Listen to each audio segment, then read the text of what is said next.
Chapter 1. The Arrival. In Willowbrook, time moved at its own leisurely pace, a stark contrast to the sudden celestial spectacle that now captivated its residents.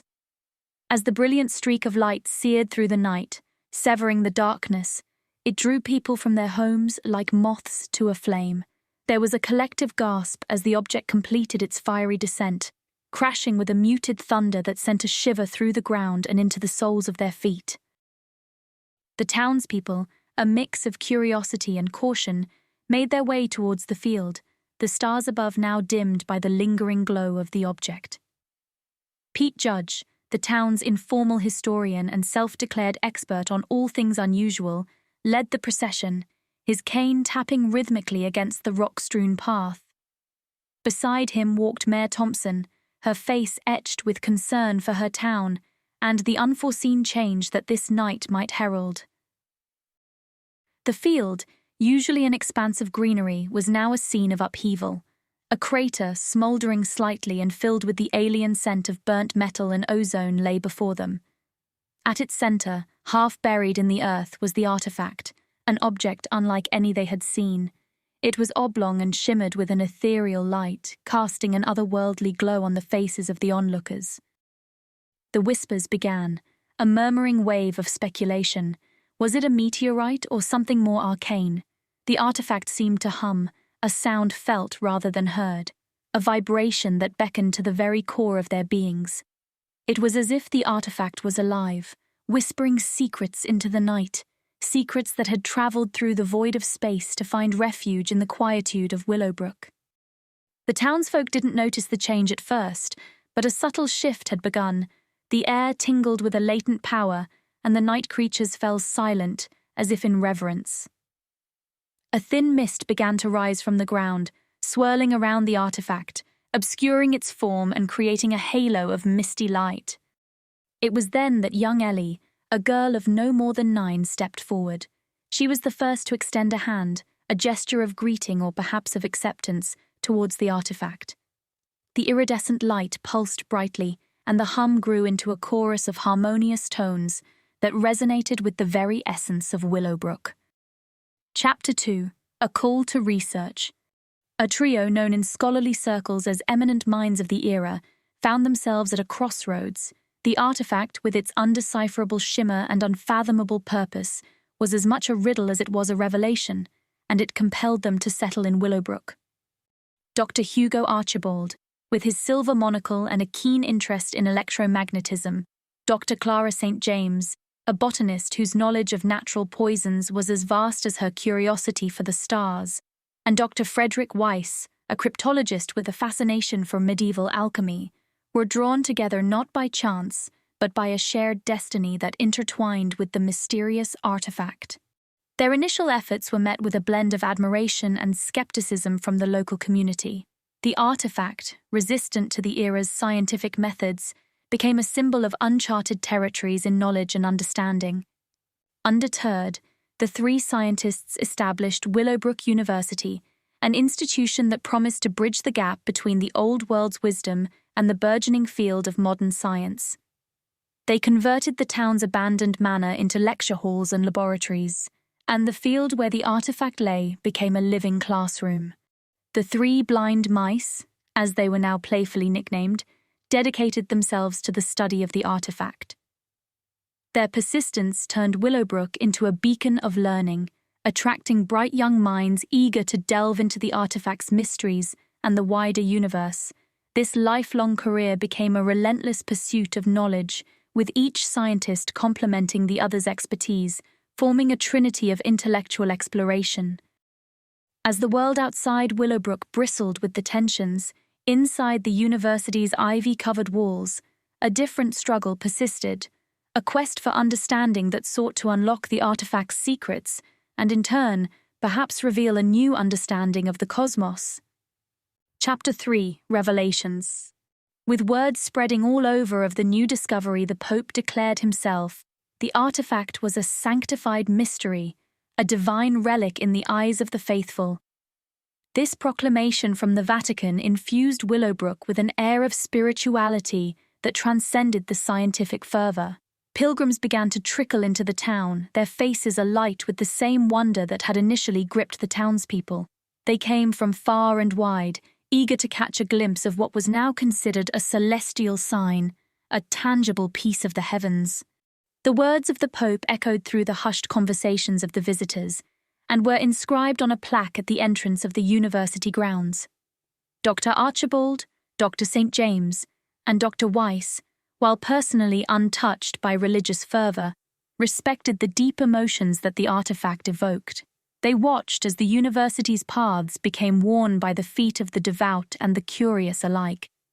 The three blind mice, as they were known, found themselves at the intersection of faith and reason. The university became a unique confluence where lectures on quantum theories were attended by clergymen and nuns walked the botanical gardens, discussing the intricacies of the natural world with Dr. St. James. In time, the artifact, once a silent enigma, now seemed to sing with the collective spirit of those it touched. Theologists and philosophers joined the ranks of the scientists, each bringing their perspective to the table, debating and discussing the greater meaning behind the object's sudden appearance in their world. The town of Willowbrook, once a simple waypoint, had become a destination, a place where the pursuit of knowledge met the search for spiritual enlightenment, and where every soul, regardless of origin, could feel the touch of the divine. The university stood as a testament to this unity, a place where the celestial dance was observed, studied, and revered, under the watchful eye of the artifact, a silent sentinel at the crossroads of science and faith. Chapter 4, The Gathering. As word of the Pope's blessing spread, Willowbrook transformed from a quiet, scholarly retreat into a vibrant hub of pilgrimage and spiritual questing. The artifact, once the exclusive concern of academics and scientists, now drew the devout and the hopeful from every corner of the globe. The once tranquil field where the artifact lay became a mosaic of humanity. The air buzzed with a cacophony of languages as people from diverse backgrounds and beliefs gathered. They formed long lines that snaked through the town, past the university, and around the crater where the artifact rested, a vigil of souls united by a common yearning for wonder. The three blind mice, amid this surge, found their research both aided and hampered. While the influx brought new ideas and insights, the crowds also meant that access to the artifact was limited. Their scientific sanctuary was now shared with priests, rabbis, imams, and monks, each leading their flock in prayer and contemplation around the site. Willowbrook's infrastructure strained under the weight of its new popularity. The local inns were perpetually full, and tents sprang up like wildflowers. The town square, where farmers once sold their produce, now hosted impromptu debates and discussions on the nature of the divine and the cosmos. Despite the chaos, the university remained a place of order and learning. Dr. Archibald, Dr. St. James, and Dr. Weiss navigated the tides of fervor with a sense of duty, ensuring that the artifact, now a shared treasure, continued to be studied and preserved. As Willowbrook adapted to its newfound status, the lines between science and spirituality blurred. The artifact stood at the heart of it all, a silent monolith around which revolved the town's dual orbits of faith and reason, each drawing strength and insight from the other. Chapter 6, Abrasion. As the fervor surrounding the artifact intensified, concerns grew among the scientific community. Dr. Archibald, Dr. St. James, and Dr. Weiss, along with their academic peers, began to voice apprehensions about the uncontrolled public access to the object. The artifact was not just a relic of wonder, it was a beacon of undiscovered science, potentially holding keys to understanding realms beyond human comprehension. The scientists argued for preservation and controlled study. They posited that the artifact's value extended beyond spiritual significance. It was a puzzle piece of the universe itself and merited careful, methodical examination. Their voices became a chorus, calling for a balance between public inspiration and scholarly investigation. Meanwhile, the religious groups saw the artifact as a divine sign, a physical manifestation of faith and a testament to the miracles of the Creator.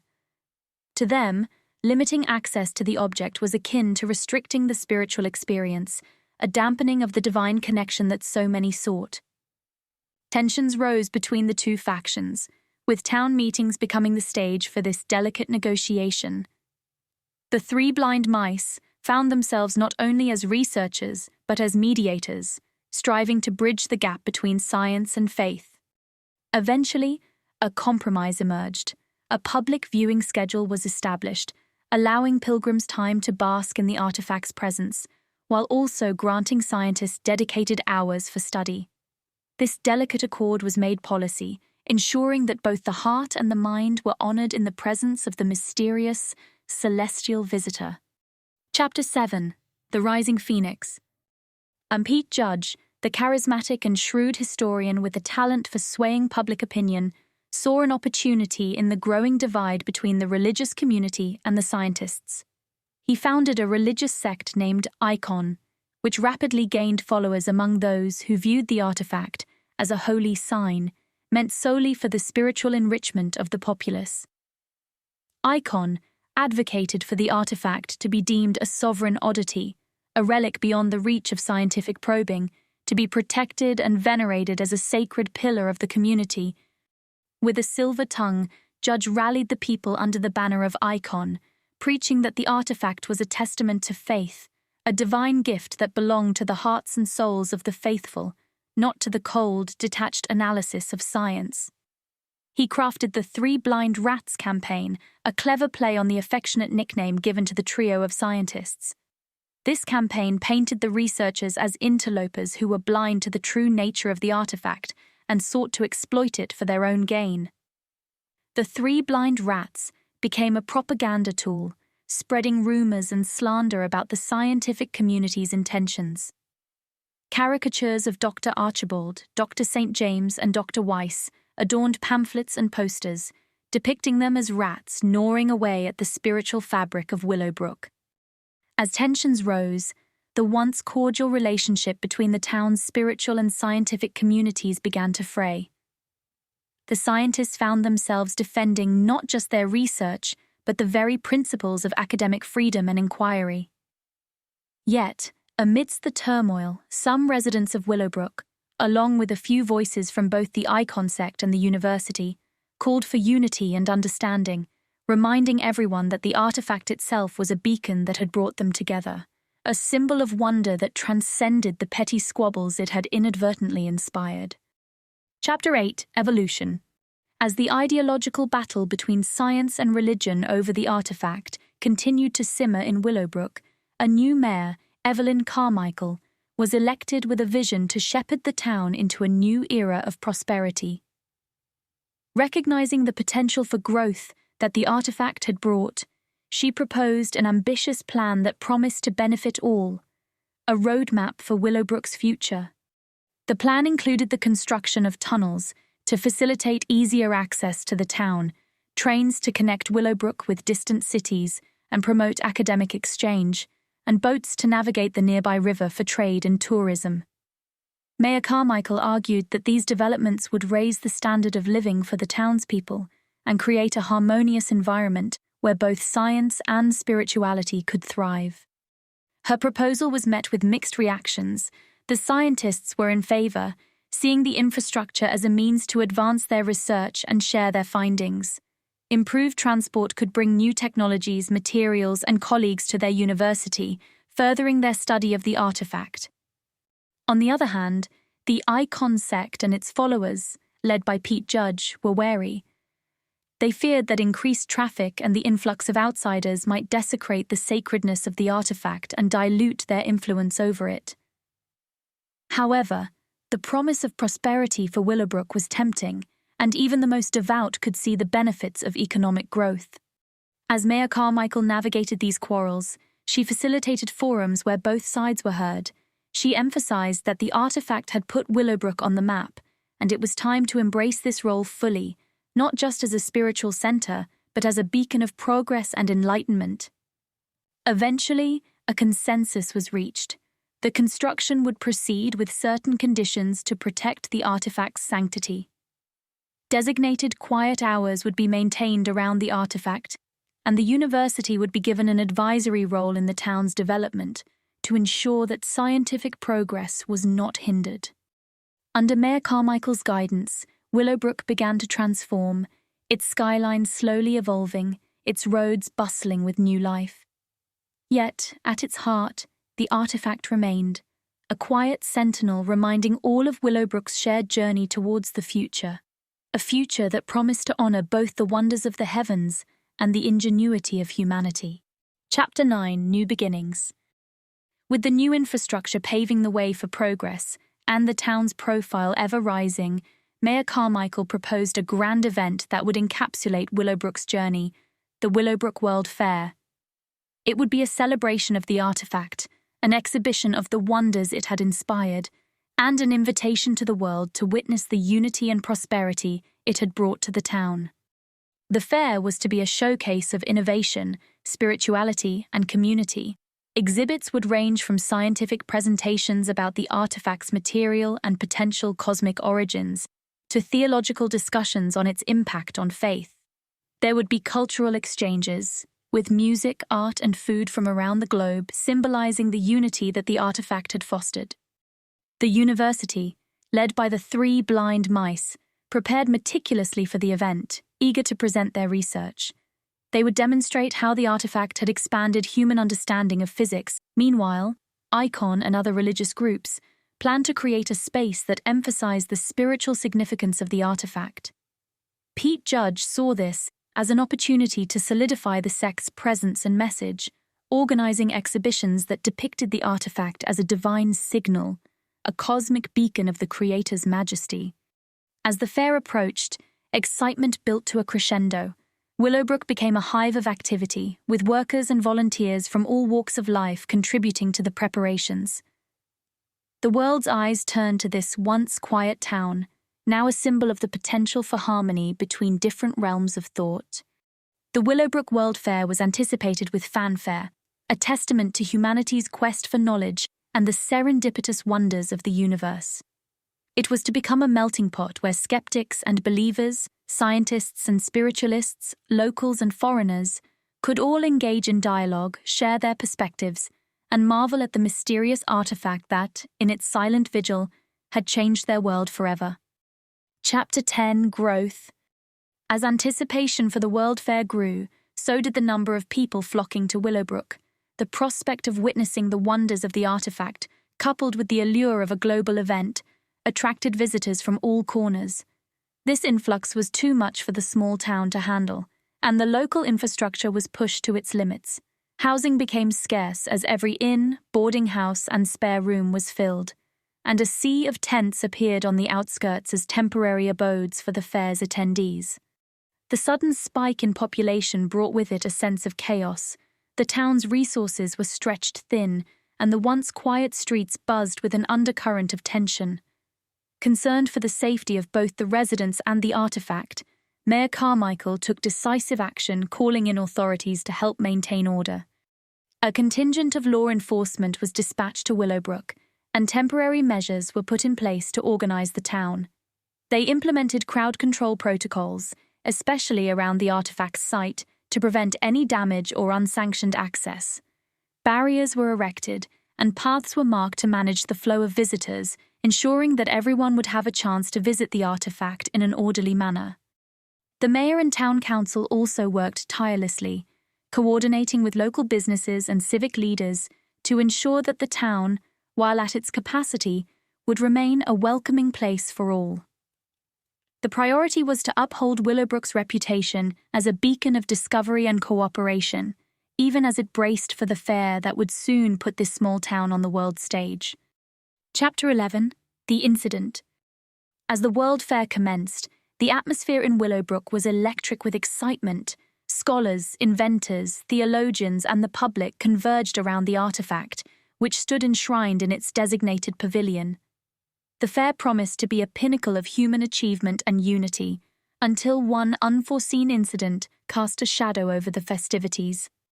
On the third day, as the crowds gathered to witness a demonstration by the university scientists, Dr. Frederick Weiss, a brilliant but impulsive man, decided to conduct an unauthorized experiment. Driven by a theory he had been nurturing in secret, He believed that a specific frequency of sound waves might interact with the artifact's material to reveal its properties. Without the consensus of his colleagues, Dr. Weiss pulled a tuning fork from his coat pocket and dinged it off the pedestal the object was now resting on.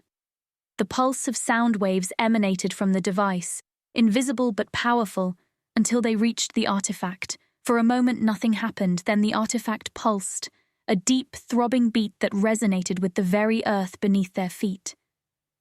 The pulse was more than just a vibration. It was a force, a sudden vacuum that drew the air towards the artifact. People stumbled, gasped for breath, and the immediate area around the artifact became a vortex of chaos. Panic ensued as the crowd surged to escape the invisible maelstrom. When the turmoil subsided, the devastating toll was apparent: 20 lives lost and over 100 injured in the frantic scramble. The tragedy sent shockwaves through Willowbrook, and the World Fair was brought to an abrupt and somber halt. The incident sparked immediate outcry and a whirlwind of questions. How could this have happened? What had Dr. Weiss's experiment unleashed?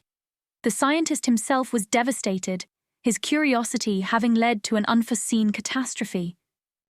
The town grieved for the victims, and Mayor Carmichael, along with the town council, declared a period of mourning.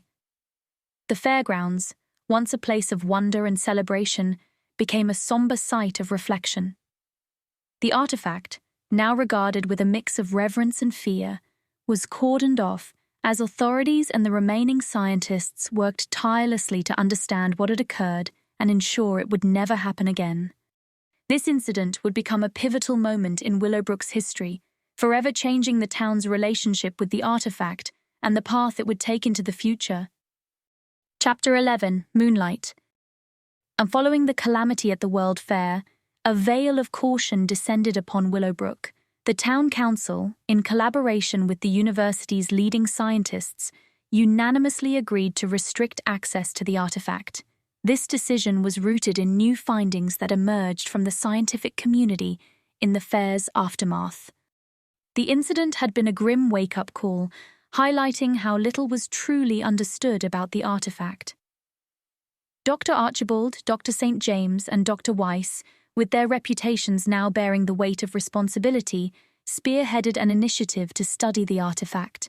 They initiated a new era, relocating the object to the hallowed halls of Willowbrook University. Their research, once driven by sheer curiosity and the thrill of discovery, now took on a more cautious and deliberate pace.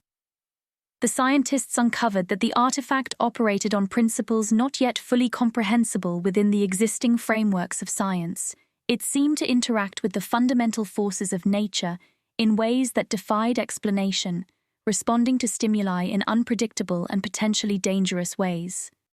As a result, primary responsibility for studying the object was placed in the hands of the university's scientists, significantly limiting the role of the Icon sect. They established a perimeter around the artifact's resting place and implemented a strict schedule for its study, all under the close oversight of a newly formed scientific committee composed of university representatives and town council members. The restricted access dampened the town's spirit. It veiled the artifact in a shroud of mystery and instilled a newfound reverence. Willowbrook endured, though cloaked in an eerie silence, no longer a sanctuary for the curious and devout. The artifact, now shrouded in secrecy, a cryptic core at the heart of the university, pulsating to a rhythm known only to those most patient and respectful, while the rest of the townsfolk remained in the shadows, unaware of the experiments and secrets that unfolded in the hands of the scientists. Chapter 12, Pressure. The decision to restrict access to the artifact was met with a complex mix of relief and tension in Willowbrook. The scientists, taking the lead from the tragic World Fair incident, insisted on full restricted access, advocating for the artifact's interaction with the world to be non-existent until understood. This naturally led to a reduction in the time that the Icon sect and the general populace could spend with the object. And Pete Judge and his followers saw this as an affront to their spiritual connection with the artifact. They argued that the scientists, whom they viewed with increased suspicion, were hoarding the object for their own purposes. Accusations flew from the sect, claiming that the scientists' so-called precautions were just a pretext to monopolize access to the artifact. The townspeople, caught in the middle, began to take sides. Some echoed the icon's sentiments, feeling that the scientists had overstepped their bounds. Others, mindful of the recent tragedy, supported the scientists' approach, fearing what might happen without proper safeguards. The schism led to heated town hall meetings, where community leaders struggled to maintain a civil discourse. Mayor Carmichael faced the difficult task of reconciling these opposing views, emphasizing the need for safety while acknowledging the artifact's importance to all of Willowbrook's residents. The tension reached a point where rallies and protests became common, with the Icon sect demonstrating for more access, while a contingent of townspeople formed a coalition labeled The Object, advocating for the artifact's scientific study to take precedence. The town, once united by the wonder of the artifact, now found itself divided, its future uncertain as it grappled with the question of who, if anyone, had the right to unlock the secrets of this otherworldly visitor. Chapter 13, Icarus. The discord in Willowbrook took a dramatic turn one crisp evening, when a sudden, high-pitched blast echoed from the direction of the university, followed by an eerie, low-pitched, shrieking noise that sent a shiver down the spine of the town. The strange cacophony disrupted the town's uneasy peace, causing residents to look towards the university with a mixture of fear and concern. The noises were reportedly emanating from a new laboratory, a state-of-the-art facility that the university had erected specifically for artifact research. Rumors quickly spread that the scientists had resumed their experiments, perhaps more dangerous than before. The Icon sect seized upon these rumors, their leader Pete Judge proclaiming to anyone who would listen that the scientists' hubris was once again endangering the town. The townspeople, already on edge from the previous tragedy, began to gather in small, anxious groups. Judge demanded immediate action, urging Mayor Carmichael to intervene and halt all experiments. Others defended the scientists, arguing that progress always came with risks and that the artifact could hold the key to new, groundbreaking knowledge. Amidst the rising clamour, Dr. Archibald, Dr. St. James, and Dr. Weiss made an urgent public address. They explained that the noises were the result of a new experimental apparatus designed to safely study the artifact's acoustic properties. They assured the town that all possible precautions were being taken and that the laboratory was built with the latest safety protocols in mind.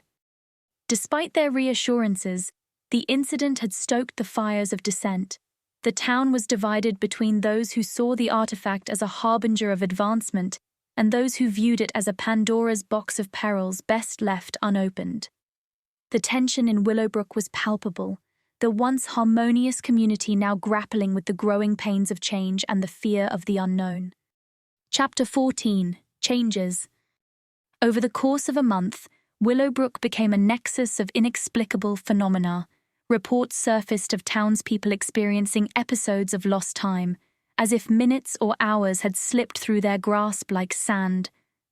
Mysterious headaches plagued others, throbbing pains that no local remedies could alleviate. Strange whispering winds swept through the streets at night, carrying voices that seemed almost human, while shadows danced at the edge of vision, disappearing when approached. The Icon sect, led by Pete Judge, proclaimed these events as signs of a coming rapture, divine signals heralding a great spiritual transformation. Sermons filled with apocalyptic fervor were held, interpreting the occurrences as omens that the end of days was nigh and that the faithful would soon be called to glory. Amidst this growing hysteria, the scientific community at Willowbrook University retreated into silence, their presence at the town meetings notably absent. The laboratory lights burned deep into the night, evidence of the scientists' relentless search for answers. Rumors abounded that they too had experienced these odd happenings, but with a focus not on prophecy, but on understanding the phenomena's link to the artifact. As the divide between science and spirituality deepened, the mayor's office worked tirelessly to keep the town's fabric from tearing apart.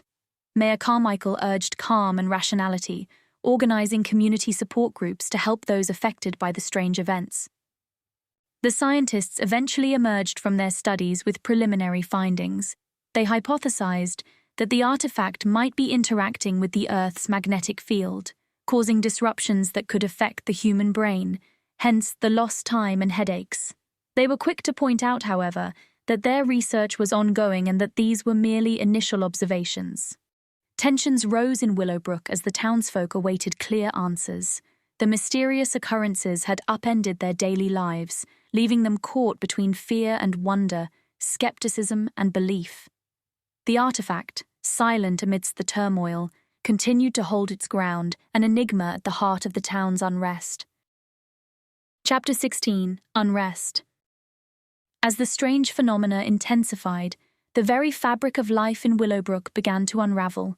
The townspeople's daily rhythms, once so dependable, were now punctuated by moments where clocks seemed to run backwards and the sun hung motionless in the sky. Reality bent at the edges, and a collective sense of disorientation took hold. The quaint town, once a haven of tranquility, was now gripped by a silent, pervasive panic. In the throes of this chaos, civil unrest took root. Fear and confusion fermented into anger, and blame was cast toward the university, the beacon of research that now stood as a monolith of mystery and suspicion. Fueled by fear, a group of townspeople, some influenced by the apocalyptic sermons of the Icon sect, stormed the university. They broke through the gates, their minds a whirlwind of dread and determination, seeking answers or perhaps retribution. The laboratories, once hallowed halls of science, were ransacked. Papers fluttered like spectres in the disturbed air, glass shattered, and the echo of the mob's cries filled the corridors. What they discovered within the university's newest wing shattered their worst nightmares. In a makeshift auditorium, a collection of cages held townsfolk subjected to horrifying experiments. Among them, most notably, a young girl with the skin of her arm grotesquely shed into an otherworldly appendage. The low hum filling the room was a discordant symphony of low-pitched suffering and despair. In the deepest chamber, they discovered Dr. Weiss, the cryptologist whose curiosity had first wrought disaster at the fair. He was found in a state of delirium, scribbling incomprehensible equations on the walls, his eyes speaking of horrors unseen and truths untold. The crowd fled Willowbrook, their hearts pounding with a terror that eclipsed their anger. The reality they had witnessed within those walls was one that no mind could bear, a place where the laws of nature were not just broken, but shattered. In the days that followed, the university stood silent, a scarred shell, the artifact still humming its tune, extended far beyond the confines of its chamber. The town of Willowbrook, now fractured by fear and haunted by the unknown, faced an uncertain future, its very reality hanging in the balance. Chapter 17: Lost. The once distinguished scientists of Willowbrook, hailed for their keen intellects and rational minds, found themselves succumbing to the very forces they had endeavored to comprehend. The artifact's influence expanded, seeping into the consciousness of those who studied it most closely. They started to exhibit odd behaviors, speaking in cryptic tongues and scrawling strange symbols on any surface they could find. It was as if the knowledge they sought had come at the price of their humanity, replaced by something ancient and alien. The townspeople watched in horror as these respected figures, the 3 blind mice among them, transformed before their eyes. The boundary between the observers and the observed had indeed blurred, and the scientists became living extensions of the artifact's enigmatic will. Whispers turned to warnings. To study the artifact was to risk one's very soul. The university, once a proud institution of learning and progress, was now regarded with a mix of pity and dread. The scientists were no longer seen as victims of an unfortunate incident, but as cautionary tales of hubris. The former scientists, once regarded for their intellect, now wandered the town. Their presence was a constant reminder of the artifact's insidious power. Willowbrook was now bound to the cosmic horror that their once esteemed minds had sought to unravel, leaving the town to grapple with the reality that some doors, once opened, cannot be closed, and some mysteries are not meant to be understood by mortal minds. Chapter 18: The Descent. As the people of Willowbrook awoke to a day like no other, an unsettling silence had fallen over the town. The artifact, which had become the pulsing heart of the community, had vanished without a trace. The site where it had lain was now a barren pit, a void as enigmatic as the artifact itself had been. Desolation gripped Willowbrook. The disappearance of the object had not brought relief, but a pervasive sense of loss that seeped into every corner. The university, once the epicenter of discovery, now stood as a monument to folly, its empty classrooms and silent halls a testament to the dangers of reaching beyond the veil of human understanding. The scientists, especially those once fondly referred to as the three blind mice, had lost more than their subject of study. They had forfeited their sanity to the artifact's inscrutable will. Now aimless, they roamed the streets, murmuring unintelligible prophecies, their eyes hollow, reflecting the void where the artifact once rested. The Icon sect disbanded in chaos, its members scattered by the wind of uncertainty that now blew through Willowbrook. Pete Judge, the leader who had once risen to power by stoking the flames of division, was left to wander the empty fields, searching for the lost relic, his voice silent, his campaign of slander forgotten. The townspeople who had endured the disturbances and the uncanny occurrences found themselves in a town that was a shadow of its former self. The streets, once filled with pilgrims and visitors, were now lined with the forlorn faces of those who remained. Fear whispered through the alleys and homes. Without the artifact, Willowbrook had become hollow, its golden age tarnished and decayed. As the final chapter of the artifact came to an unforeseen end, the town of Willowbrook stood as a cautionary tale, a reminder that some mysteries are best left alone. For in the search for knowledge, the cost had been the very soul of the town, leaving a legacy not of enlightenment, but of a darkness that echoed the void where the artifact once lay. Chapter 19: The Husk. Amidst the war-torn landscapes of Europe, a platoon of weary soldiers found themselves trudging towards an objective, unlike any other, the decayed remains of what was once Willowbrook. The town's eerie past was an open secret whispered amongst them, a tale of otherworldly encounters gone awry, of a community driven to the brink of madness by an artifact that had disappeared as mysteriously as it had appeared. As the men advanced, the desolation of Willowbrook lay before them, a stark contrast to the strategic significance it held on their maps. The buildings were husks, the streets overgrown with weeds, and a pervasive silence hung in the air, the kind that presses in on the ears and weighs heavily on the soul. The sergeant, a pragmatic man hardened by battle, surveyed the ruins with a furrowed brow. "What are we doing here?" he muttered under his breath. "This place, it's a ghost of itself, and we're to fight over it?" The soldiers, clutching their rifles, could feel the weight of the town's history. They had heard the stories, how the townspeople had once thrived with the promise of cosmic knowledge, only to succumb to the insidious effects of the artifact.